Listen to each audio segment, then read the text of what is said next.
এক বাবা তার সন্তানকে বাস্তবতা শেখাচ্ছে।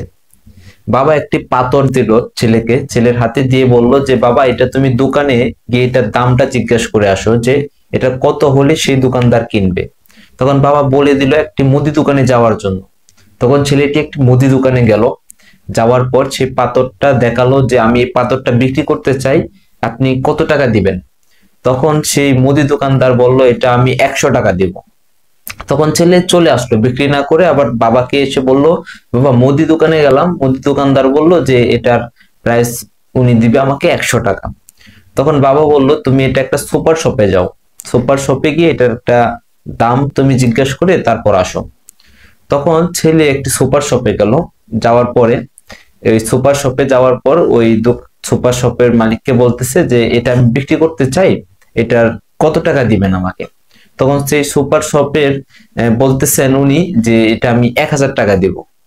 তখন ছেলে আবার চলে আসলো বাবার কাছে, এসে বলতেছে যে বাবা এই সুপার শপে গিয়ে আমি এটার প্রাইস জিজ্ঞেস করলাম, ওরা বলতেছে যে এটা 1000 টাকা দিবে। তখন বাবা বলল তুমি এখন একটি হীরের দোকানে যাও, ডায়মন্ডের দোকানে যাও। তখন একটি ডায়মন্ডের শোরুমে ছেলে গেলেন। যাওয়ার পরে এটা বলতেছে যে আমি এটা বিক্রি করব। তখন ওরা দেখে বলতেছে এটা তো খুবই মূল্যবান একটি পাথর। তখন ছেলে বলতেছে যে হ্যাঁ এটা আমি বিক্রি করব, এটা আপনি কত টাকা দিবেন? তখন বলতেছে আমি 1 লাখ টাকা দিব। তখন ছেলে এটা বিক্রি না করে আবার চলে আসলো বাবার কাছে, এসে বলল বাবা একই পাথর, এক জায়গায় বললো 100 টাকা, এক জায়গায় বললো 1000 টাকা, কারণ কি?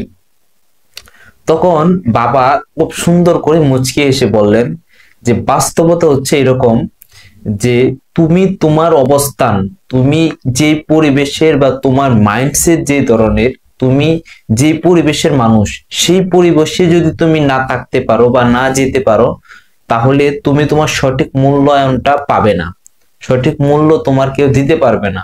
ঠিক সেম ভাবে যেমন এটা একটা হিরে বা একটা ডায়মন্ড, এটা মুদি দোকানদার বুঝতে পারে নাই, একজন সুপার শপের ওয়ালা তিনিও বুঝতে পারে নাই, কিন্তু একজন হিরের ডায়মন্ড যে একটি শোরুম, সেখানে ঠিকই তারা চিনে গিয়েছে।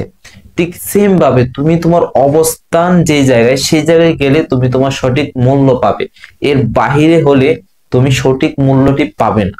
বাবা আরো বললেন যে একটি কলা একটি সাধারণ চায়ের দোকানে বিক্রি করে 10 টাকা, আর একই কলা তুমি এয়ারপোর্ট থেকে কিনো সেখানে 50 টাকা, আর একই কলা তুমি একটি 5 স্টার হোটেল থেকে কিনো সেখানে 350 টাকা।